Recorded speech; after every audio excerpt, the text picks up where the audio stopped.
여러분, 우리는 계속해서 지금 사사기서 말씀을 살펴보고 있습니다. 이스라엘이 가나안 땅에 들어온 후부터 또 이스라엘의 왕이 세워지기 전까지의 그 시기를 사사시대라고 부릅니다. 이 기간 동안에는 이스라엘에는 공식적인 중앙 집권 체제가 없었습니다. 다만 하나님이 필요에 의해서 특별한 은사를 부여하신 사사들이 이스라엘의 대적을 물리치거나 또 백성들 사이에 발생하는 그러한 분쟁들을 해결하는 역할을 감당하게 됩니다. 이 사사 시대에는 12명의 사사가 등장합니다. 우리는 지난주에 이스라엘의 첫 사사였던 온니엘에 대해서 이야기를 나누었습니다. 온니엘은 이스라엘의 첫 번째 사사로서 하나님이 세우신 사사는 어떠한 역할을 감당해야 하는지, 그리고 이스라엘 백성들은 어떠한 신앙의 자세를 가져야 하는지에 대한 본보기 역할을 감당하였습니다. 오늘은 이스라엘의 두 번째 사사 에훗에 관한 이야기를 함께 살펴보며 은혜 나누기를 원합니다. 자, 이스라엘의 첫 사사 온니엘이 구산 리사다임을 물리치고 40년간 이스라엘은 평온의 시간을 갖게 됩니다. 그러나 온니엘이 죽게 되자 오늘 본문 12절은 이렇게 시작을 하게 됩니다. 12절 말씀에 보니까 이스라엘 자손이 또 여호와의 목전에 악을 행하니라. 이스라엘 자손이 여호와의 목전에 악을 행함으로 여호와께서 모압 왕 에글론을 강성하게 하사 그들을 대적하게 하시매 라고 나와 있습니다. 여러분, 사사기는 영적인 악순환이 반복된다라고 말씀을 드렸습니다. 이스라엘이 하나님 앞에 범죄하면 하나님이 이방 나라를 들어서 징계하시고, 그 징계를 못 버티며 하나님 살려달라고 간구하면 하나님이 사사를 보내서 이스라엘을 구원하십니다. 그런 다음에 이스라엘은 평안의 시간을 갖지만 또다시 여호와 하나님 앞에 악을 행하게 되는 이러한 반복적인 역사가 거듭된다라고 말씀을 드렸습니다. 오늘 본문에서는 이스라엘 백성이 또 여호와의 목전에 악을 행했다라고 합니다. 이스라엘의 범죄로 시작되는 사사기의 패턴이 12절부터 다시 한번 진행되고 있음을 보여주는 것입니다. 여기서 우리가 주목해야 할 것은 또라는 단어입니다. 또라는 이 접속사의 의미는 반복되는 것을 의미하죠. 또한 강도가 더해지는 것도 의미합니다. 그러니까 이스라엘 자손들은 반복되는 악행을 저지름과 동시에 그 강도가 더 심해지고 있다라는 것이죠. 40년간 평온의 시절을 보내면서 하나님만 바라보며 하나님만 섬기며 나아갔던 그 백성의 삶을 살아야 했음에도 불구하고 이스라엘은 그러하지 못했습니다. 등 따시고 배부르니까 오히려 점차적으로 우상에게 마음을 뺏기더니 또다시 전에 섬기던 바알과 아스다롯을 섬깁니다. 그런데 이전보다 우상을 숭배하는 강도가, 또 죄악을 범하는 강도가 더 심해졌다라는 것이죠. 이들의 죄는 더욱더 담대해지고 죄에 대해서 무감각해졌습니다. 이스라엘 자손이 이렇게 여호와의 목전에서 또다시 악을 행하자 하나님은 징계를 내리십니다. 하나님의 징계의 목적은 벌을 준다라는 의미보다는 이스라엘을 다시 돌아오게 하려는, 이스라엘을 다시 회복시키기 위한 것이었습니다. 하나님은 이번에는 모압을 징계의 도구로 사용하십니다. 하나님은 모압 왕 에글론을 강성하게 하십니다. 모압의 군사력을 강하게 했다라는 의미이죠. 그래서 이스라엘을 대적하게 하십니다. 13절, 14절 말씀 보면요, 에글론이 암몬과 아말렉 자손들을 모아 가지고 와서 이스라엘을 쳐서 종려나무 성읍을 점령한지라. 이에 이스라엘 자손이 모압 왕 에글론을 18해 동안 섬기니라 라고 되어 있습니다. 모압이 암몬과 아말렉의 도움을 받아서 이스라엘을 쳐들어왔습니다. 그리고 종려나무 성읍을 점령합니다. 여기서 종려나무 성읍은 여리고를 의미합니다. 여러분, 여리고 성이 어떤 도시였죠? 이스라엘이 가나안을 정복할 때 처음 정복한 그러한 성이었습니다. 그곳은 사람의 힘으로 정복한 성이 아니라 하나님의 힘으로, 하나님의 도우심으로 말미암아 정복하였던 성이었습니다. 여리고는 이스라엘에게 있어서 역사적으로, 정치적으로, 경제적으로 매우 중요한 도시였습니다. 근데 에글론, 모압 왕 에글론이 연합군을 이끌고 종려나무 성읍인 여리고성을 점령했다라고 합니다. 이 의미는 사실상 가나안 땅 전체를 점령했다라고 할 수가 있습니다. 이에 이스라엘 자손은 모압 왕 에글론을 18년 동안 섬기게 됩니다. 이스라엘 백성들은 엄청난 고통 속에 놓이게 된 것이죠.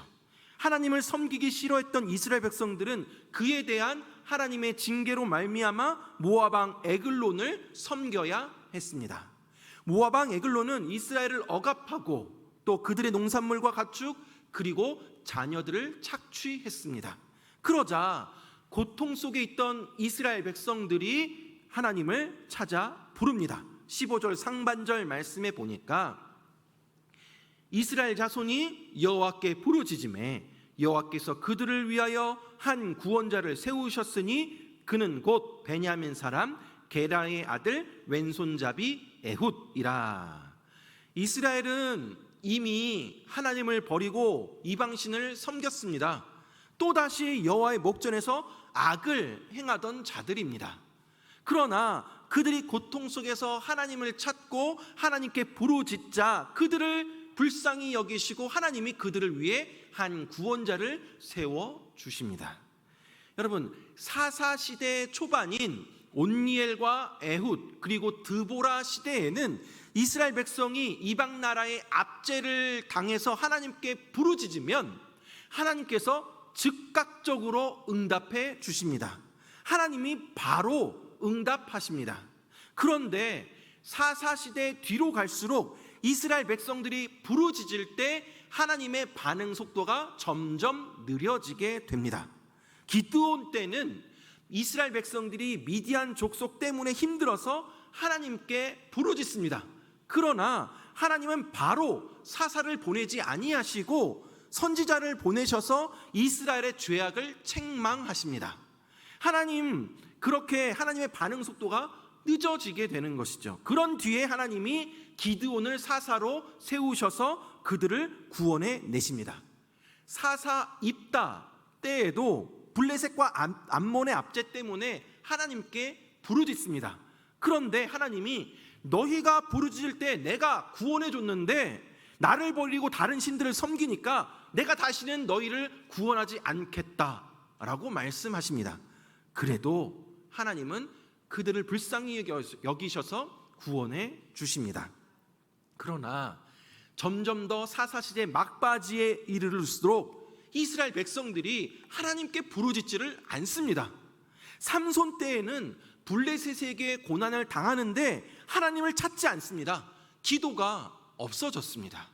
갈수록 신앙이 쇠퇴할 뿐만 아니라 그들의 마음이 강팍해지고 영적으로 무뎌지고 있다라는 사실을 보여주고 있습니다. 지금은 사사시대 초반입니다. 모압 왕 에글론의 압제로 인해서 고통받던 이스라엘 백성들이 하나님을 찾고 하나님께 부르짖자 하나님이 그들을 위해서 한 구원자를 세워주십니다. 그 사람이 바로 에훗입니다. 15절 상반절 말씀 다시 한번 보면요, 이스라엘 자손이 여호와께 부르짖음에 여호와께서 그들을 위하여 한 구원자를 세워주셨으니 그는 곧 베냐민 사람 게라의 아들 왼손잡이 에훗이라 라고 되어 있습니다. 하나님이 세우신 구원자가 에훗인데 그를 소개하는데 특이한 소개가 내용이 있습니다. 바로 왼손잡이였다라는 것입니다. 여기서 이 왼손잡이에 대한 표현에 대해서 다양한 성경 해석들이 있습니다. 첫 번째로는 이 왼손잡이를 오른손에 장애가 있는 사람, 장애인으로 생각을 합니다. 그렇게 해석을 합니다. 왜냐하면 왼손잡이로 번역된 이 히브리어가 오른손이 묶인 자, 오른손이 제한받는 사람이라는 뜻이기 때문입니다. 그래서 오늘 본문에 등장하는 사사 에훗이 오른손은 전혀 사용하지 못하는, 오른손에 장애가 있는 사람으로, 장애인으로 추정하고 있습니다. 또 다른 해석은 이 왼손잡이를 양손잡이로 해석을 합니다. 구약 성경을 헬라어로 번역한 70인역에는 이 에훗을 왼손잡이가 아닌 양손을 똑같이 쓰는 사람, 양손잡이로 번역하고 있습니다. 그 근거로 이 왼손잡이의 표현이 뒤에 이제 사사기 20장에 보면은 베냐민 지파 용사 700명을 묘사할 때도 동일하게 사용되기 때문입니다. 사사기 20장 16절 말씀에 보면 이 모든 백성 중에서 택한 700명은 다 왼손잡이라 물매로 돌을 던지면 조금도 틀림이 없는 자들이더라 라고 나옵니다. 여기서 사사기 저자가 베냐민 지파를 대표하는 700명의 그 용사를 설명하면서 그들이 오른손을 사용하지 못하는 장애인이었다라고 했을 리가 없기 때문이라는 거죠. 그래서 오늘 본문에 사용된 왼손잡이는 두 손을 모두 오른손처럼 자유자재로 사용할 수 있는, 그래서 왼손마저도 오른손 마냥 그렇게 편안하게 무기를 잡을 수 있었던 양손잡이로 해석하기도 합니다. 자, 그럼 하나님은 이 왼손잡이 에훗을 어떻게 사용하셔서 이스라엘의 백성을 그 고통 가운데 구원해 내셨는지 살펴보도록 하겠습니다. 자, 모압을 섬기게 된 이스라엘은 모압 왕 에글론에게 공물을 바쳐야 했습니다. 15절 하반절 말씀에 보니까 그는 곧 베냐민 사람 게라의 아들 왼손잡이 에훗이라 이스라엘 자손이 그를 통하여 모압 왕 에글론에게 공물을 바칠 때에 라고 나옵니다. 이스라엘 자손이 에훗을 통해서 모압 왕 에글론에게 공물을 바친다라고 표현되어 있습니다. 에훗은 모압 왕 에글론에게 공물을 바쳤던 사절단이었습니다. 에훗은 에글론을 만나러 가면서 칼 한 자루를 자신의 몸에 숨겨가게 됩니다. 16절 말씀에 보니까 에훗이 길이가 한 규빗 되는 좌우에 날선 칼을 만들어 그의 오른쪽 허벅지 옷 속에 차고 라고 되어 있습니다. 에훗은 길이가 한 규빗, 대략 45cm 정도 되는 양쪽에 날이 선 칼을 만들어서 오른쪽 허벅지 속에 숨겼다라고 합니다. 여러분, 당시의 대부분의 사람들은 오른손잡이였고 그 경우에 칼을 빼기 위해서는 왼쪽 허벅지에 칼을 찼습니다. 그래서 이렇게 쉽게 오른손으로 뺄 수 있었죠. 하지만 대부분의 사람들이 왼쪽에 칼을 차던 시대 속에서 왼손을 사용할 수 있었던 에훗은 오른편에 칼을 숨기고 그렇게 들어갔다라는 것입니다. 에훗은 이렇게 모압 왕 에글론에게 공물을 바쳤습니다. 그리고 돌아가던 길에 자신과 함께 온 다른 사람들은 다 돌려보냅니다. 그런 뒤에 발걸음을 돌려서 에글론 왕을 다시 찾아갔습니다. 19절 말씀에 보니까 자기는 길갈 근처 돌뜨는 곳에서부터 돌아와서 이르되 왕이여 내가 은밀한 일을 왕에게 아뢰려 하나이다 하니 왕이 명령하여 조용히 하라 하매 모셔선 자들이 다 물러간지라 라고 되어 있습니다. 여기서 은밀한 일, 내가 은밀한 일을 왕에게 아뢰려 합니다. 근데 이 은밀한 일은 신적인 존재로부터 받은 비밀스러운 예언을 의미합니다. 당시에 이 모압 나라는 그모스라는 우상을 섬기고 있었는데 이 에글론 왕은 에훗이 그모스로부터 신탁을 받은 것처럼 여겼습니다. 그래서 이 에글론 왕은 신탁을 듣기 위해서 주변에 있던 신하들을 다 물러가게 했습니다. 이에 에훗은 서늘한 다락방에 홀로 남아있는 에글론 왕 앞으로 나아가서 다음과 같이 말합니다. 20절 말씀에 보니까 에훗이 그에게로 들어가니 왕은 서늘한 다락방에 홀로 앉아있는 중이라 에훗이 이르되 내가 하나님의 명령을 받들어 왕에게 아뢰 일이 있나이다 하매 왕이 그의 좌석에서 일어나니 라고 되어 있습니다. 여기서 에훗은 내가 하나님의 명령을 받들어 왕에게 아뢰 일이 있나이다 라고 말합니다. 여기서 하나님이라는 단어는 엘로힘이라는 단어입니다.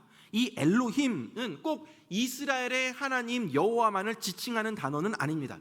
일반적인 신의 의미입니다. 그러니까 일반적인 신의 의미를 표현하는 단어라는 것이죠. 그러니까 각각 믿는 신에 따라서 이 엘로힘의 대상이 달라집니다. 에훗의 입장에서는 하나님의 명령을 받들어 전할 말이 있다라는 것은 무슨 뜻이겠습니까? 내가 너를 죽이러 왔다라는 의미가 되겠죠. 하지만 에글론 왕의 입장에서는 이 말이 무슨 의미로 전해졌냐 하면 그모스의 신탁을 전하러 왔구나, 특별한 메시지를 전하러 왔구나 라고 이해할 수 있었던 것입니다. 그래서 이 에글론 왕은 에훗이 무슨 말을 전하려나 들으려고 그 자리에서 일어납니다. 이때 에훗은 오른쪽 허벅지에 숨겨두었던 칼을 꺼내어 왕의 몸을 찔렀습니다. 21절 22절 말씀에 보니까 에훗이 왼손을 뻗쳐 그의 오른쪽 허벅지 위에서 칼을 빼어 왕의 몸을 찌르매 칼 자루도 나를 따라 들어가서 그 끝이 등까지 나갔고 그가 칼을 그의 몸에서 빼내지 아니하였으므로 기름이 칼날에 엉겼더라 라고 되어 있습니다. 비둔하고 살찐 그 에글론 왕을 칼로 찔렀는데 칼자루도 나를 따라 들어가서 그 끝이 등 뒤까지 나갔다라고 합니다. 배를 뚫어서 그 칼끝이 뒤까지 나온 것이죠. 이것은 에훗이 한치의 망설임도 없이 단호하고 확실하게 움직였다라는 것을 의미합니다. 여기서 그가 칼을 그의 몸에서 빼내지 아니하였으므로 기름이 칼날에 엉겼더라라고 기록이 되어 있습니다. 여기서의 기름은 히브리어로 대변이나 대장의 찌꺼기를 의미합니다.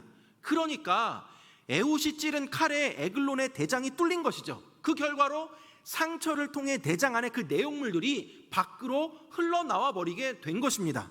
이 때문에 방 안에는 그 배설물 대변의 냄새가 퍼졌던 것이죠. 그래서 24절에 모압 왕의 그 신하들이 문을 잠긴 것을 보고 우리 왕이 지금 분명히 서늘한 방에서 그의 발을 가리우신다라고 생각을 합니다. 그의 발을 가리운다라는 게 여러 가지 해석이 있는데 여기서의 해석은 용변을 보고 있다라는 의미입니다. 그러니까 신하들이 방에서 냄새 나는 그것을 보고 우리 왕이 지금 용변을 보고 있구나라고 생각을 하고 그냥 돌아가게 되죠. 뒤늦게 왕의 신하들이 방문을 열고 들어왔지만 이미 에글론 왕은 죽어있는 상태였습니다. 왕을 죽이고 온 에훗은 에브라임 산지에 도착하여서 나팔을 불어서 이스라엘 자손을 부릅니다. 27절에서 29절 말씀에 보면 그가 이르러 에브라임 산지에서 나팔을 불매 이스라엘 자손이 산지에서 그를 따라 내려오니 에훗이 가서 그들에게 이르되 나를 따르라 여호와께서 너희의 원수들인 모압을 너희의 손에 넘겨주셨느니라 하매 무리가 에훗을 따라 내려가 모압 맞은편 요단강 나루를 장악하여 한 사람도 건너지 못하게 하였고 그때에 모압 사람 약 10,000명을 죽였으니 모두 장사요 모두 용사라 한 사람도 도망하지 못하였더라 라고 되어 있습니다. 에훗이 나팔을 불 때 이스라엘 백성들이 모였고 모압을 대항해서 싸우겠다라고 지금 모여들었습니다. 에훗은 여호와 하나님께서 원수 모압을 우리 손에 넘겨주셨다라고 선포를 합니다. 이스라엘은 용기를 내서 모압과 싸웠고 10,000명이나 되는 군사들이 다 이스라엘 손에 죽게 되었습니다. 30절 말씀에 보니까 그날에 모압이 이스라엘 수하에 굴복함에 그 땅이 80년 동안 평온하였더라 라고 마무리가 됩니다. 모압이 이스라엘 수하에 항복하게 되었습니다. 그 결과 이스라엘의 사사시대를 통틀어서 가장 길었던 80년간의 평화가 찾아오게 되었습니다. 사랑하는 여러분, 우리는 오늘 본문을 통해서 하나님이 어떠한 분이신지를 깨달을 수 있습니다. 하나님은 이스라엘의 그 부르짖음에 왼손잡이 사사 에훗을 구원자로 세우십니다. 에훗이 오른손에 장애가 있는 사람이었을 수도 있고 두 손을 모두 오른손처럼 자유자재로 사용할 수 있었던 양손잡이였을 수도 있습니다. 그런데 여러분, 중요한 것은 에훗이 장애인이든 아니면 유능한 사람이든 상관없이 하나님이 쓰시고자 하는 사람은 하나님의 방법대로 사용하신다라는 것입니다. 우리가 살아가는 사회에서는 돈이나 지식, 신체적인 조건에 따라 어떠한 기준을 정해놓고 그 기준에 벗어나는 사람, 못 미치는 사람을 부정적인 시선으로 바라봅니다. 그러나 하나님께서는 그런 것들이 전혀 문제가 되지 않으십니다. 하나님께서 쓰시는 사람은 인간적인 기준으로 완벽한 사람, 잘난 사람이 아니라 하나님 마음에 합한 사람을 하나님께서 쓰십니다. 하나님은 당신이 필요한 사람을 부르시고 그 부름에 기꺼이 순종하면 그 사람을 통해서 놀라운 하나님의 역사를 이루어 가십니다. 그렇기에 지금 내가 어떠한 핸디캡을 가지고 있고 또 남들보다 부족한 것 같고 뭐 하나 잘난 것도 내세울 것도 없다고 해서 기죽을 필요가 없습니다. 반면에 내가 잘나고 유능하고 남들보다 뛰어나다라고 생각해서 교만해서도 안 된다라는 것이죠. 하나님은 오늘도 하나님이 필요한 때에 필요한 일꾼들을 선택하셔서 하나님의 방법대로 하나님의 역사를 이루어 가십니다. 사랑하는 여러분, 하나님이 부르실 그때에 겸손히 순종하며 하나님의 일들을 이루어 나아가는 저와 여러분들 되길 간절히 바랍니다. 또한 사사 에훗이 이스라엘을 구원하는 과정 속에서 우리는 하나님의 간섭하심을 엿볼 수 있습니다. 우리가 기억해야 할 것은 이 모든 과정, 이 모든 일들 가운데 하나님이 배후에 계셨다라는 것입니다. 오늘 본문에는 이스라엘 자손이 에훗을 통하여 모압 왕 에글론에게 공물을 바쳤다라고 나왔습니다. 언제부터였는지는 알 수 없지만 에훗은 공물을 바치는 사절단으로서 여러 번 그곳을 왕래하였고 또 그래서 위치와 상황, 신하들의 정황을 꿰뚫고 있었고 또 그곳 관리들과 충분한 친분이 있었을 것입니다. 그렇기에 철저한 그러한 검문 권색이 있었음에도 불구하고 그동안 쌓아온 친분이 있고 또 에훗이 왼손잡이기에 오른쪽 허벅지에 칼을 숨긴 것을 군사들이 알아채지 못했거나 혹은 오른손에 장애가 있기 때문에 방심해서 쉽게 그 관문을 통과했을 수도 있습니다.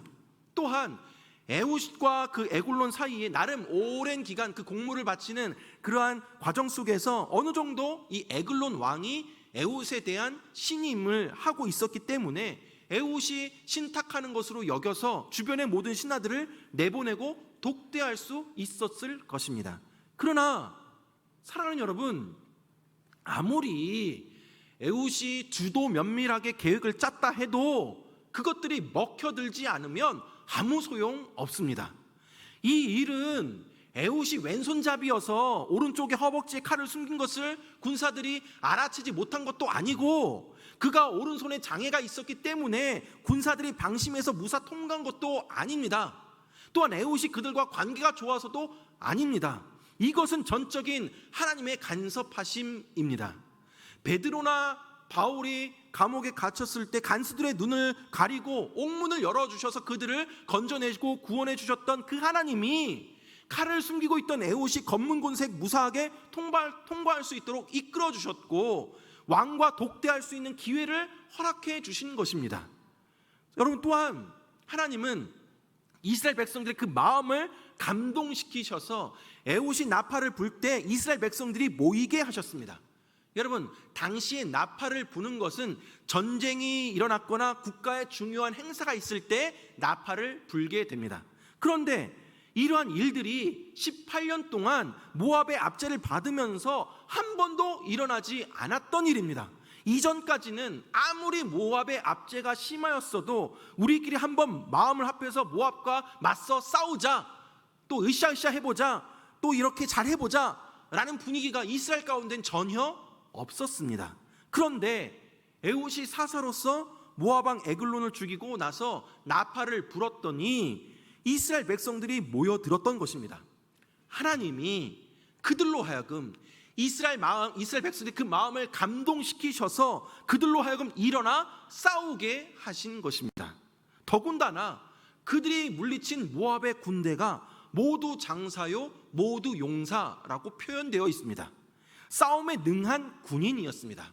물론 왕이 죽었기 때문에 군사들이 지도자가 없어서 제대로 힘을 발휘할 수 없을 수도 있었겠지만, 여러분 18년 동안 압제받으면서 노예처럼 살았던 이 사람들이, 군사훈련도 제대로 받지 않았던 이 사람들이 1만 명이나 되는 용사들을 한 사람도 도망가지 못하도록 전쟁에서 승리할 수 있었던 것은 쉬운 일이 아닙니다. 이것은 전적으로 하나님이 주신 승리인 것입니다. 사랑하는 여러분, 오늘 본문에서 하나님은 에훗의 작전을 성공적으로 이끌어 주셨고, 이스라엘 백성들의 마음을 감동을 주셨고, 이스라엘에게 구원을 허락해 주셨습니다. 마찬가지로 오늘날 저와 여러분의 삶 가운데도 하나님이 일하고 계심을 믿으시기 바랍니다. 우리 눈에 보이진 않지만 지금 이 순간에도 하나님이 우리와 함께 하시며 우리의 모든 계획이 성취될 수 있도록 역사해 주십니다. 나의 배후에서 나를 위해 일하고 계시는 하나님, 우리의 일거수일투족을 관찰하시며 인도해 주시며 간섭하시는 그 하나님의 손길을 경험해 나아가는 저와 여러분들 되길 간절히 바랍니다. 말씀을 맺도록 하겠습니다. 오늘날에도 하나님은 필요한 일꾼을 선택하셔서 하나님의 방법대로 하나님의 역사를 이루어 가십니다. 내가 가진 재능이나 물질, 내 모든 것을 아낌없이 하나님께 드리며 겸손히 순종해 나아갈 때에 나의 모습이나 나의 조건에 상관없이 나를 사용하셔서 하나님의 일들을 이루어 가실 것을 기대하시기 바랍니다. 또한 우리 하나님은 지금 이 순간에도 나와 함께 하시고 내 배후에서 일하고 계십니다. 주께서 일하십니다. 이곳 가운데, 우리 가정 가운데, 우리 사업장과 일터 가운데, 우리 나라 가운데, 우리 교회 가운데 하나님이 일하십니다. 내 삶 속에서 끊임없이 일하고 계시는, 움직이고 간섭하고 계시는 그 하나님을 신뢰함으로 강하고 담대하게 믿음의 발걸음을 내디뎌 나아가는 저 여러분들 되길 주님의 이름으로 축원합니다.